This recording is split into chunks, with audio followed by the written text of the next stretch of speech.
xabsay sheeko kale ee aad u qosol badan oo Nairobi nalooga soo diray wiilka magaciisa waxaa la dhahaa Maxamed Arizona Nairobi ayuu ku sugan yahay sheekada waxa uu ku bilaabay xariif oo reer waqooyi ah ayaa wuxuu iska dhiibay London reer waqooyi markaa maqlay sheeko qosol badan baa ugu soo dhaxaysay xariif reer waqooyi ah ayaa waxa uu iska dhiibay London waxa uuna sheegtay in uu ka yimid xamar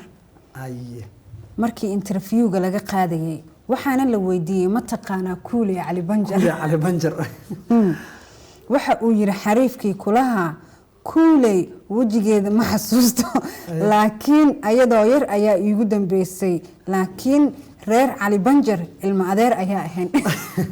runtii waa sheeko aad xiiso badan macnaha wuxuu u maleeyay Kuule Ali Banjar wuxuu haystaa dad waana xayawaan Ali Banjar waa xayawaan yar oo qalfoof leh waxa la yiraahdaa baan u maleynayaa oo magac kale loo yaqaan jir marka Muqdisho la joogo xidig dhul baa la yiraahdaa runtii waa xayawaan aad u yar